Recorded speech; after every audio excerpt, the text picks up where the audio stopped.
President of India, Chancellor of the Indian Institute of Space, Science and Technology, and Ambassador Barry Desker, Dean of the S. Rajaratnam School of International Studies.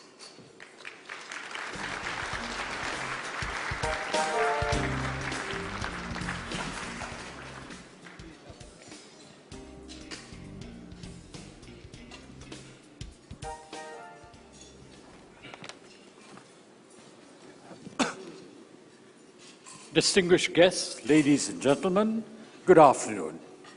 It is my pleasure to introduce His Excellency Dr. APJ Abdul Kalam from India.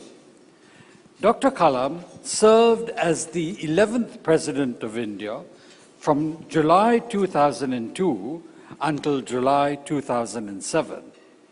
Prior to that, he had served as a Principal Scientific Advisor to the government of India as a cabinet minister from 1999 to 2001. Dr. Kalam is an outstanding scientist. He has made great contributions to Indian defense research, space research, and atomic energy development. In fact, he is known as the father of the Indian nuclear bomb. Dr. Kalam has also made tremendous contributions to the fields of science and engineering, and more broadly, to the development of education in India. Since his stepping down, he has spent increasingly more time pondering important civilizational issues affecting humankind. We are therefore very pleased that President Kalam could join us today and to deliver the World Leader Keynote Address. His talk is entitled The Confluence of Civilizations, Peace and Prosperity of Societies. May I now welcome His Excellency Dr. APJ Abdul Kalam. Please, Dr. Kalam.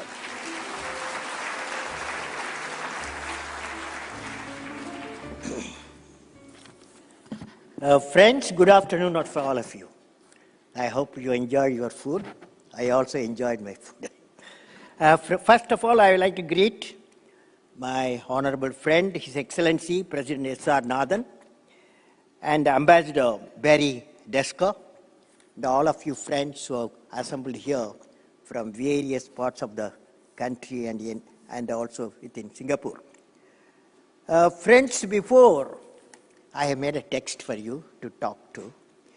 Before that, I thought, after hearing some of the discussion you had in this forum, I thought of telling you some few thoughts that struck me today morning.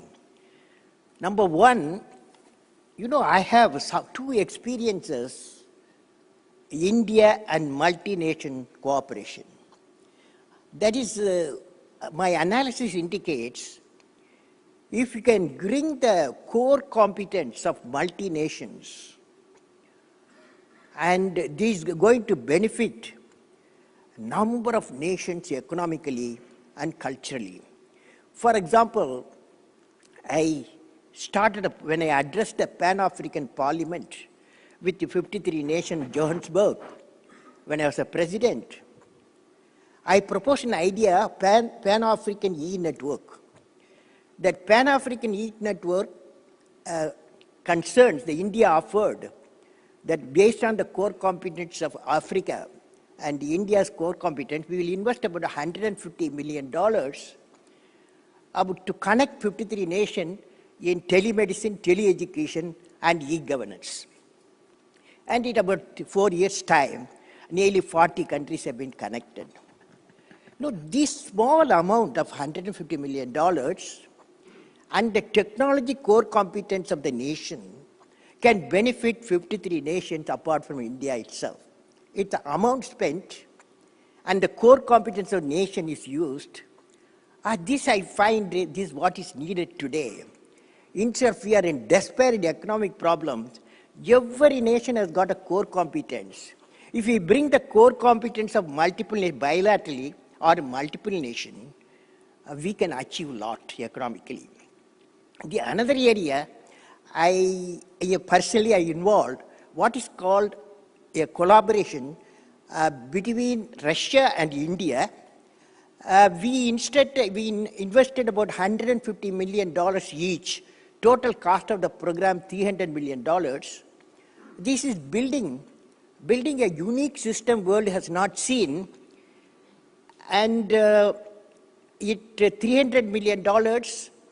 At that time, we did not know what we are heading. Only two scientists, myself from India and my friend in Russia. We know each other's core competence in the scientific laboratories. We brought together core competence, and fortunately, both our governments saw the investment is a good one. So we invested $300 million. Today, that has become a business of $10 billion.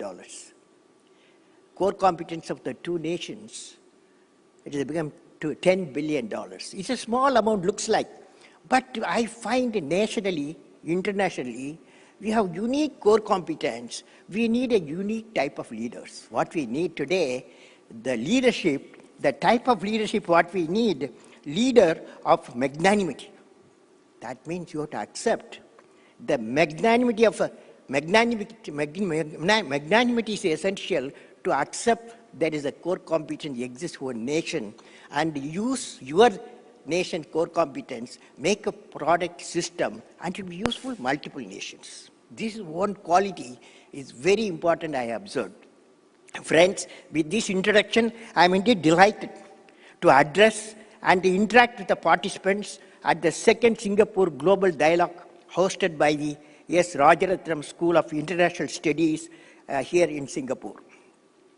My greetings to the organizers, policymakers, academicians, social workers, and students and present here. When I am here with all of you, let me share some thoughts on the subject, confluence of civilizations leading to prosperity and peace of the societies. Friends, past experience of multiple civilizations have shown that the peace has been eluding the world of nations. While time and again, world statesmen have talked about peace of the world, a viable mechanism for avoidance of war or fear of war has not been in sight. It has been a great effort of the leaders to have conceived fora like United Nations. But the question is, it's my personal opinion, not government opinion, but the question is whether they are effective enough. One issue may be that financial. It is contribution of a large economic powers is required for the survival of United Nations. Hence, many times, causes supported or silence observed may not be in the best interest of humanity as a whole. Another phenomena we have been witnessing has been that civilizational growth is perceived as a function of war and war industry. Even the opinion makers and the analysis of international strategic thinking change their ways of thinking to suit the native policies of economically powerful nations because of international trade dependence.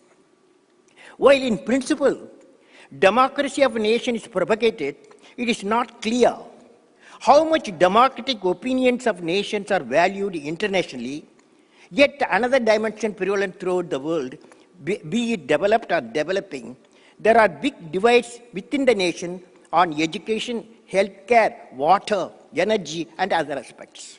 Such divides cause ripples and could turn out to be a potential conflict situation that can go out of control. The recent trend is wherever oil fields are there, it is becoming a liability for oil nations, particularly in the Middle East, for the recent high oil dependence of certain nations. With all these situations, the positive side of the event is that in the meanwhile, technology has greatly enabled globalization of the world and presents hitherto unexplored opportunities for nations simultaneously working on a regional cooperations. Let me now look at today's global environment.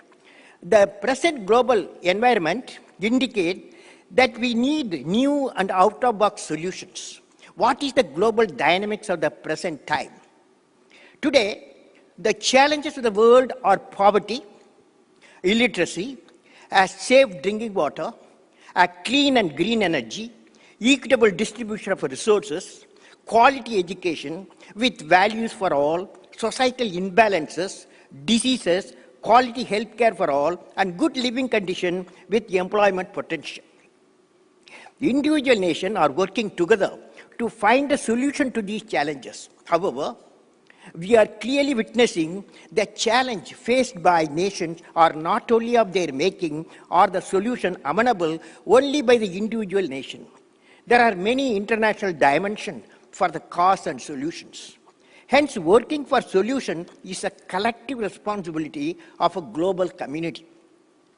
Also, when nations start working on the common enemies of illiteracy, poor health care, their tendency to focus on war business may come down with better mutual trust. Let us look at the dynamics of the manifestation of the global challenges.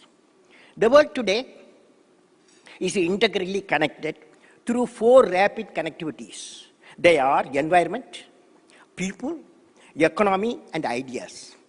We all know that global warming and climate change are no longer problems of individual nations, but they are planetary problems.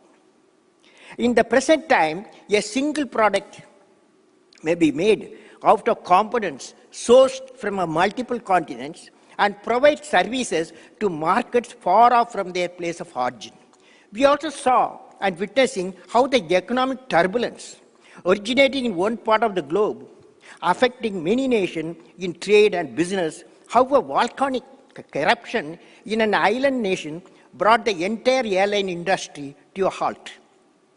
The world today is concerned about the recessions, growing inflationary pressures, potential fall in growth rates, affecting valuable efforts on development and lifestyle of many nations. Advances in transportation have progressively made movement of people across the nation and regions more feasible. This has led to the globalization of skills and talents which can flow seamlessly from one nation to another. This also has led to the globalization of the human diseases, the most recent instance being of different kinds of flu, which rapidly spread across the globe and threaten their lives. Similarly, ideas and innovation are no longer geographically or politically confined. An invention made today somewhere takes no time to find its market thousands of miles away. The expansion of information and communication technology and the convergence of technological tools are structuring a new world knowledge where problems of one part of the world can be solved by multiple experts based on different points of globe. Seamless flow of information and people also means that local or regional issues will invariably gain global prominence, and unaddressed problems and poverty can mutate rapidly into global terrorism, which we are already witnessing. The flow of ideas has also led to the increasing importance of global human rights and propagation of the ideas of democracy. Let me recall an experience. When I was traveling in an aircraft abroad to USA, 15 hours non-stop flight from Delhi to New York, the captain asked me to spend some time with him in his control room. I was told that much of its controls were software driven and most probably developed in India, the fly-by-wire. When I presented my credit card, I was told that it was being processed in the back-end server located in Mauritius. When I walked into a multinational software company in Bangalore, India, I was fascinated to find that it truly presented a multicultural environment. A software developer from China, working under a project leader from South Korea, working with a software engineer from India, and a hardware architect from the US, and the communication expert from Germany, We're all working together to solve the banking problem in Australia. I have seen how Singapore professionals keep it as a business hub connecting East and West. When I see all of them working together, like one family forgetting about the culture from which they came or the language they speak, I feel that the only hope for such borderless interaction to continue is to inculcate the spirit of borderlessness in every field of human activities in the planet Earth. Hence, friends, it is beyond doubt that we are progressively evolving a world where our problems would cut across the boundaries and would be multi-pronged. This implies the solution to these problems would have to be integrated with the knowledge of multiple nations and skills of multiple societies. With this background, I would like to delve further into an implementation strategies and challenges in achieving the people-empowered states in a global democratic environment with efficiency. I have been working on the subject of global level participation in solving problems applicable to the entire world with my students and research scholars at Indian Institute of Management, Ahmedabad, Indian Institute of Management, Indore, and Gatton College of Business and Economics, Lexington, USA. With these students and scholars, I have been exchanging the thought process with many professionals in different parts of the world. I have evolved with my students and researchers. I have evolved a world vision 2030 for prosperity with peace for the entire world. I am very happy to share and discuss this vision in this important meet at RSIS Singapore. Of course, World Vision needs further research inputs and thoughts from multiple societies, including RSIS. Let us see the global world system for prosperity and peace, World Vision. I call it World Vision 2030. I visualize the distinctive profile for the nation of the world in 2030, which will be a great enabler for a new global order system for prosperity and peace. What are they? Number one, a world of nations where the divide between rural and urban, rich and the poor, developed and developing has narrowed down. Next one, the world of nation where there's an equitable distribution and adequate access to energy and quality water. A world where core competence of each nation, identified, missions synergizing the core competence of the different nations lead to the economic advantage and faster development for all the societies. A world of nation where all the students of the societies are imparted education with value system. A world of nation where affordable quality health care is available to all. A world of nation where the governance is responsive, transparent, and corruption free. A world of nation where crime against women and children are absent and none in the society feels alienated. A world of nation where is able to give a clean, green environment to all its citizens.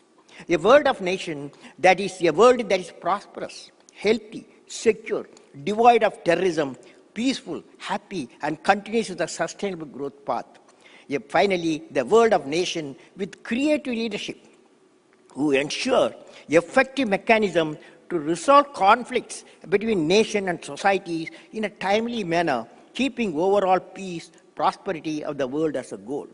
Friend, this is the kind of the world which you have here to give to the youth of the world. As I see the thinkers from various dimensions in front of me, I can see each one of you contributing to one of the development pillars I focused or other aspects of the World Vision 2030. Now, Asia has a significant role in the realization of these global vision, what I projected. Let me elaborate.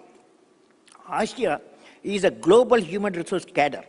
Asia represents 60% of the human population of the world. With a nation like India, who have youth potential, Asia's population has the opportunity to be the skill force of the world. For example, in August 2010, The Economist, in an article named The Himalaya of Hiring, reported that 2016, 4 out of every 10 new global workers will be from India. China is already regarded as the manufacturing hub for the world. It is believed that India would create 50 million highly skilled personnel to be generated every year for the next decade.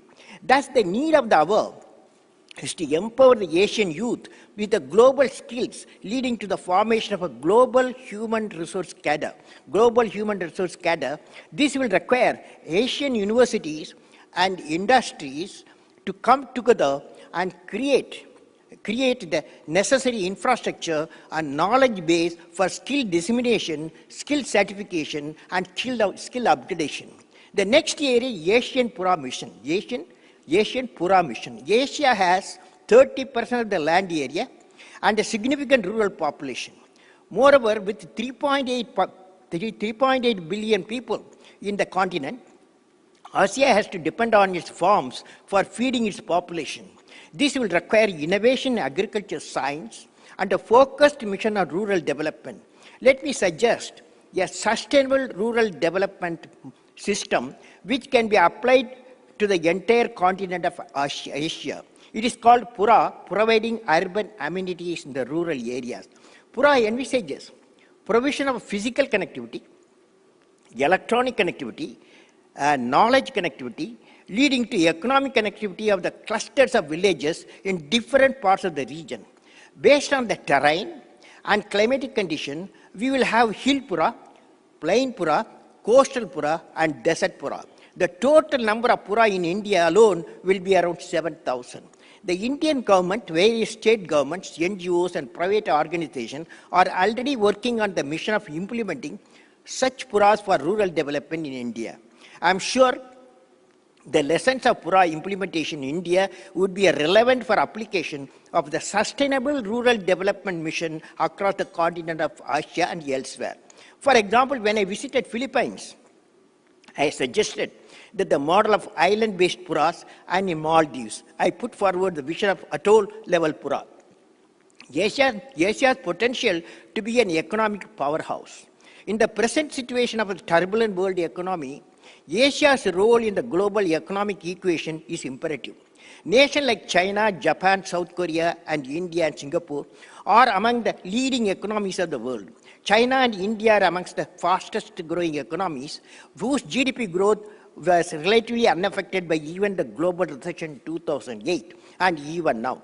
Singapore and Hong Kong represent the regions where many of the world's financial and manufacturing companies have bases. Moreover, Asia, with its increasing prosperity, will represent a large fraction of demand and consumption in times to come. Thus, now, with the maturing economics in Asia, it is time to consider economical organization with full participation from the member nation of the Asian continent. This would require initiative on easier trade, fair policy, on currency exchange, sustainable business model, peaceful cooperation, and shared growth and responsibilities. Is it possible? There's a dream similar to European Union of Nations and the European Parliament, which I addressed, Asian Union of the Nation and Parliament.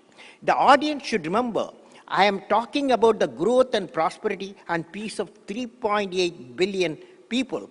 Also, I believe as 21st century unfolds, the people of the Asia will give rising importance to higher economic growth, peace and prosperity instead of involving themselves in political and regional conflicts. Now, the third point I want to convey, energy independence in Asia. Energy independence in Asia. Asia is also center of the world's energy supply. Living in a time of crucial dependence of fossil fuel, the Middle Eastern nation with their petroleum reserves are the energy stations of the world. Nations like China and India, too, despite their limited petroleum resources, have made significant investment in the energy sector for energy independence. However, the need of the hour is now for Asia to take leadership in the upgradation of energy supply from fossil to green fuel. Asian nations are already among the top emitters of greenhouse gases, and as we progress, it's important the 60% of the population of the world does not take the historic path of the environment degradation being the cost of economic growth. So we need supply side as well as demand side management. Thus, Asia needs to collectively embark on a mission of energy independence, which is sufficing the demand of energy from completely green belt. It would require collaborative ventures in solar, wind, and nuclear power. One of the key areas would be research and development of the thorium power sector. Thorium fuel reactors are much safer than uranium powered ones. Use far less nuclear material. 1 metric ton of thorium gets as much as energy as 200 metric tons of uranium, and 3.5 million metric tons of coal produce waste, and that is toxic for a shorter period of time, 300 years, versus uranium is tens of thousands of years. And it's hard to weaponize. In fact, thorium can even feed off toxic plutonium waste to produce energy. And because the biggest cost in nuclear power is safety, and thorium reactors cannot melt down, they will eventually be much cheaper too. Therefore, it is essential to pursue the development of the nuclear power using thorium reserves, of which are high in many nations, including India. All Asian countries, with their scientific capacities and their presence of large reserve thorium, can work together for thorium-based power plant to the world. Another area for realizing unlimited amount of clean energy is that space-based solar power. I have recently this system, the space solar power system, with the National Space Development Council of USA and China's Environment and Energy Summit. I addressed them in Beijing. Solar power satellite will not only power Asia, but the whole world. Friends, space-based solar power has many advantages over the traditional terrestrial-based solar plants. First, the level of solar irradiation is about 1.4 times in the extraterrestrial level than at the surface of the Earth. Second, in case of surface-based solar power plant, the panels can collect solar power for about 6 to 8 hours only. Whereas in the case of space-based solar power, the collection time is 24 hours. Also, the space-based solar power plants are not affected by weather conditions, which may bring down the efficiency in case of terrestrial power plant. Thus, space-based solar power, which I am advocating, would be far more effective in their efficiency and power generation than the land-based system. There are 3 major focus areas in the space-based solar power plant. First component is the space-based solar power plant. Second is the Earth-based collection system. And the third important aspect is the medium of transmission from space to Earth. The aspect of safety and efficiency has to be paramount in the energy transmitted space back to Earth, either through microwave or any other technology like laser technology. One way to increase the safety and improve the efficiency could be the evolution of nano energy packs, which I am advocating, nano energy packs which are reusable and can move like a small batteries, carrying charge back and forth from space solar station to ground reception. Another important factor is the cost of the space-based power plant, which given the current launch technologies would be very high and needs to be brought down. Among the largest cost component of installing a space-based solar power plant will be launching cost of the component. The current estimate ranges billions of dollars for an average plant size. There is a need to bring down this cost. The long-term cost of space solar power plant for the period of 20 years of operation has been brought down to under small cost per kilowatt to make it economically sustainable. Can we do this? It has to come through a multi-pronged approach where Asian nations, Asian researchers, and Asian universities can take the lead. Friends, Asia towards confluence of civilization. Asia represents the cradle of human civilization. With ancient civilizations like the Indus Valley, Mesopotamia, and Chinese, all the major religions of the world can trace their origin in the continent of Asia. For long, humanity has been obsessed with the differences in faith and civilizations. For long, it has been a cause of conflict and disturbed peace. Now we need to work on the meeting place of all the civilizations and religions, and also harness the unique philosophies which are good for humankind as a whole. None other than Asia is the best placed to embark on such a mission in this crisis-ridden world. In essence, we have to build, brick by brick, unity in diversity. Singapore has been a great hub in business and commerce. It could also be a great hub for evolving unity in diversity with its multilingual, multi-religious heritage. This will eventually lead to generation of where prosperity with peace is promised through a confluence of civilization. It will be an example for all other nations to follow. In conclusion, friends, so far I have discussed about the global vision, its component, how Asia is vital in the mission to realize them. I had touched upon the civilization heritage of the continent. I wish to share some more ideas on the same. Righteousness in the heart of the human being leads to perfect life. Righteousness in the heart of the human being leads to a perfect life of an enlightened citizen. When I visit divine places in India and also Temple of Confucius in Taiwan, I realize how righteousness in the heart is propagated as our civilization strength. Let me recite a hymn evolved righteous in the heart. It goes like this. Where there is righteousness in the heart, there is beauty in the character.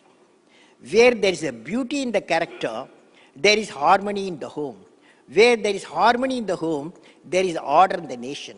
Where there is order in the nation, there is a peace in the world. Friends, as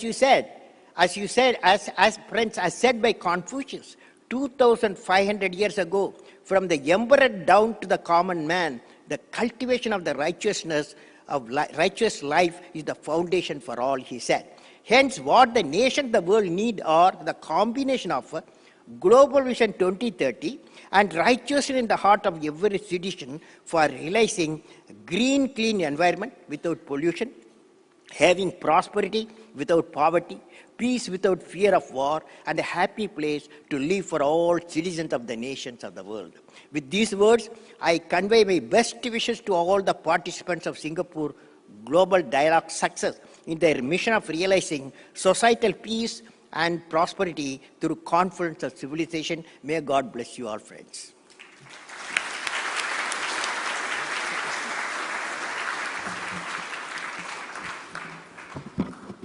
Thank you very much, President Kalam. In his address, President Kalam spoke of the confluence of civilizations, how we are approaching peace and prosperity of societies. I think underlying the argument made by President Kalam is the issue of human security, which goes beyond military security or the security of states to the security of people within that state and their well-being over the long term. I would like now to open the floor for questions. We have limited time, so could you please put your questions succinctly? The first question, please. Yes, please. General Yao. General. Thank you very much for a very good presentation, keynote address. Your Excellency, my question is about nuclear weapons. You have been crucial to make India a nuclear weapon state, de facto nuclear weapon state. And right now there are a sweeping movement of the world toward a nuclear-free world, nuclear weapon-free world. So do you think it's possible to achieve for the mankind ever to have a nuclear weapon-free world? And if so, what Indians should do to contribute to the process? Thank you. It's a beautiful question. I would like 2 points I would like to suggest. One is India as a nuclear weapon state. We had a nuclear doctrine. We have got a nuclear doctrine. That doctrine, the principal point is no first use. No first use. That's a principal point. Second one is we are total nuclear disarmament. India, you want to be a partner in the total nuclear disarmament mission. Third is we appreciate any collaboration between the nations, what is happening. For example, recently, US President and Russian President, they met. Both of them have got 10,000 nuclear warheads. They said they are going to reduce. in number of years' time, they will reduce to 1/3. So it's a good movement. One day I visualize that instead of spending money in the nuclear weapon area, all of us should spend money putting a solar power satellite radiating the clean energy from space down to our Earth nations. Okay. Next question, please.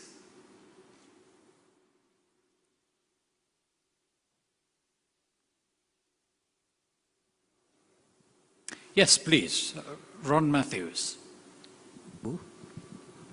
Your Excellency, thank you very much for a most interesting talk.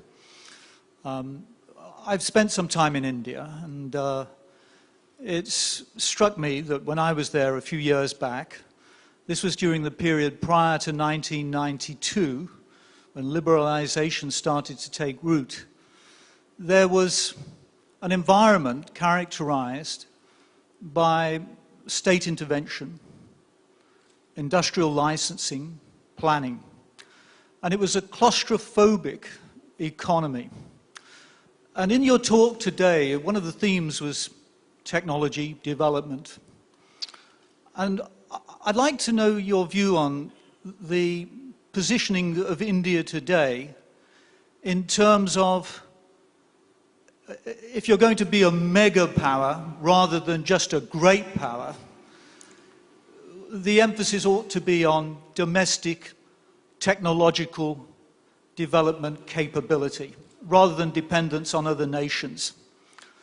As the heritage of state planning stultified your technological dynamism in India, or are we on the verge of a great breakthrough? Thank you. Well, sir, it's a very interesting question. Makes me to think. Any growing nation, we are a developing nation, we want to by another 9 years' time, by 2020, economically developed nation, that is by removing the people below poverty line, 300 million people. That's a real mission. Now, of course, technology is the main tool. Technology is going to be the main tool in agriculture, in the information technology, in the infrastructure and critical technologies and education, healthcare. But we are aware that technology in future cannot be developed exclusively for one nation. And it has to be, for example, there's a new technological systems coming in, what is called convergence of technologies. That means bioscience, biotechnology, information technology, nanotechnology. It comes in a big way for health science, going to make a big change. So here, I am advocating where multinational cooperation in certain area, in life science area of development, nation to nation cooperate. I told you in the beginning of introduction how India and Russia with technologically cooperating, investing $300 billion, we led to $10 billion. Imagine the same idea come to commercial area, how many nations will benefit? We spent a small amount for Pan-African E-Network, 53 nations getting benefited. So what I believe, we need a leadership for a new type of leadership. Win-win situation. Leader to think, I have got something knowledge, I have got something technology. Let me cooperate with my neighbor. He has got another technology or a system. Let us cooperate together. That is, I call leader of magnanimity. This world needs leader of magnanimity.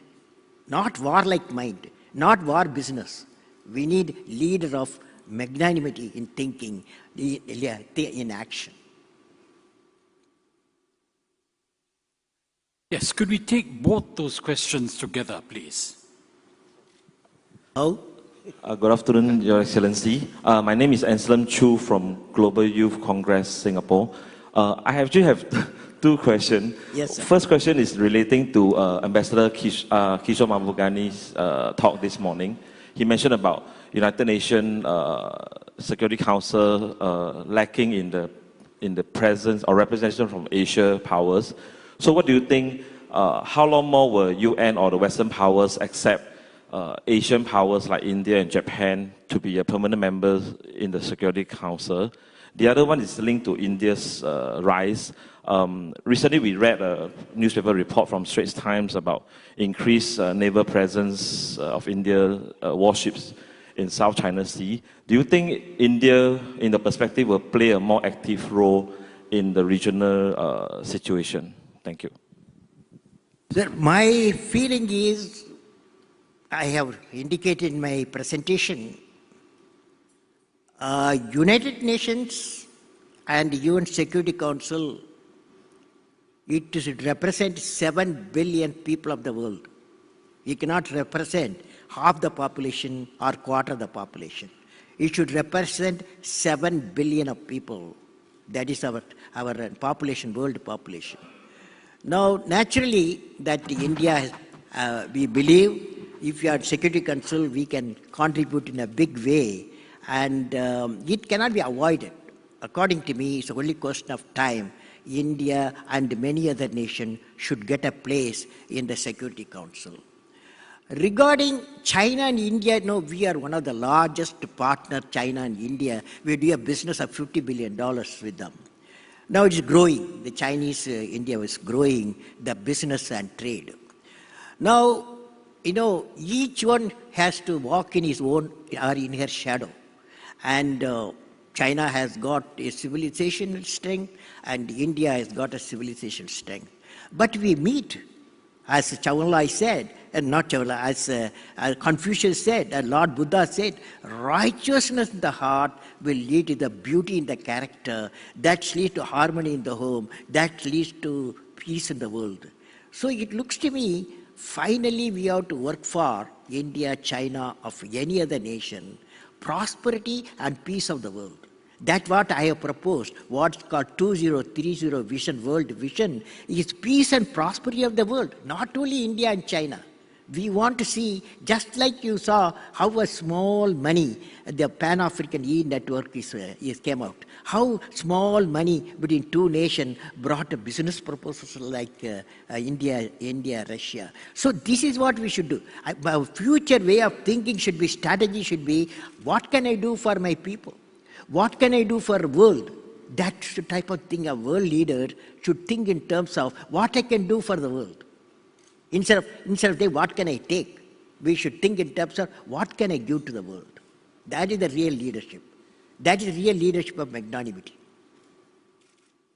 The final question over there, please. Thank you.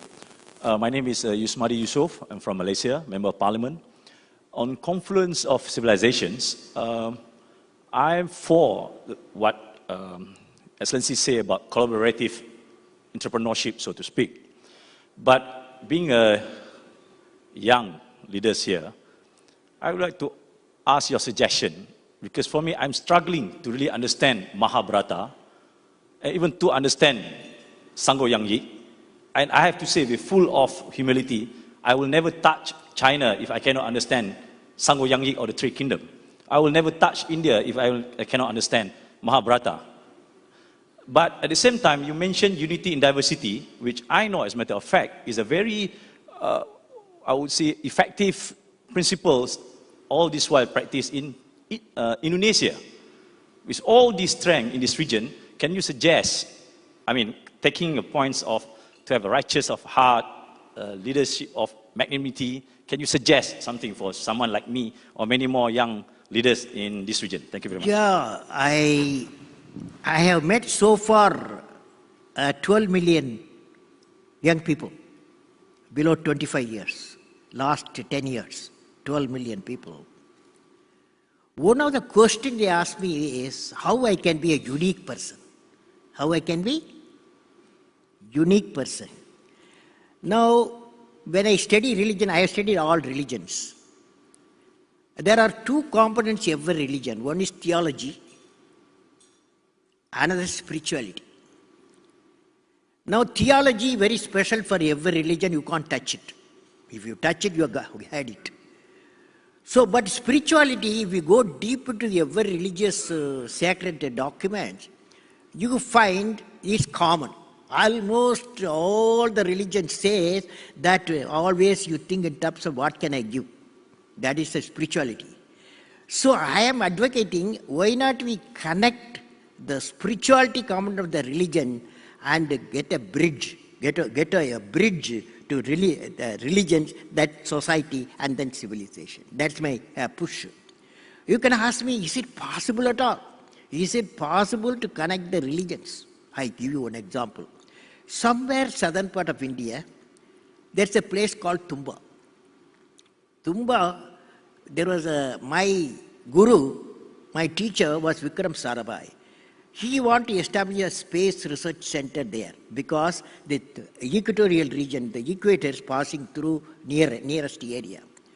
So he wanted about 400 acres of the land. That land, government said we won't give because there's a church, Catholic church is there, there's a bishop house is there, and there are thousands of fishing community studying there, we can't give.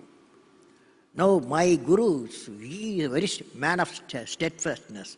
He said, you give me solution, how do I get that land? They gave other type of land. Then he said, only one person can help you, that is Reverend Father Peter Pereira. Reverend Father Peter Pereira, Prasada, Vikram Sarabhai, my professor, met him. Told him we need land for scientific research. And Reverend Father said, Bishop said, oh, Vikram, you are asking me my home, Bishop House, you are asking me my God's home, and you ask me my people's home, thousands, how can I give? But both of them, both Professor Vikram Sarabhai and Reverend Father Peter Pereira, they had commonality between them. They can smile at difficult time.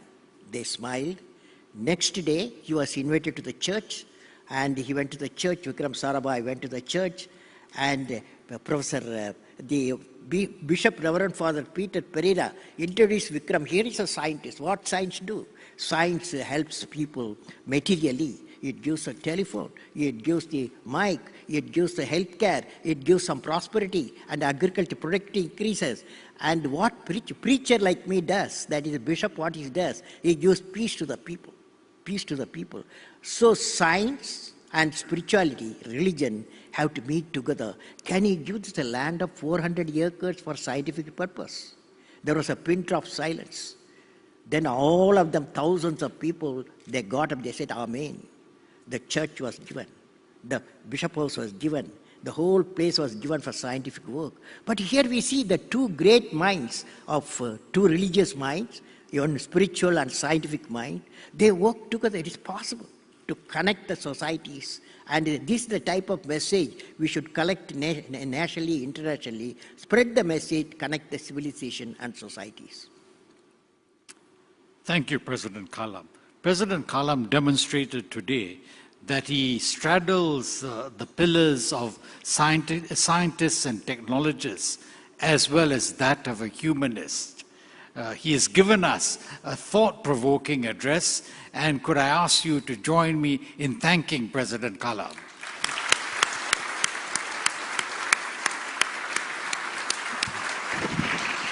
Thank you, Your Excellency, Dr. Kalam and Ambassador Barry Desker.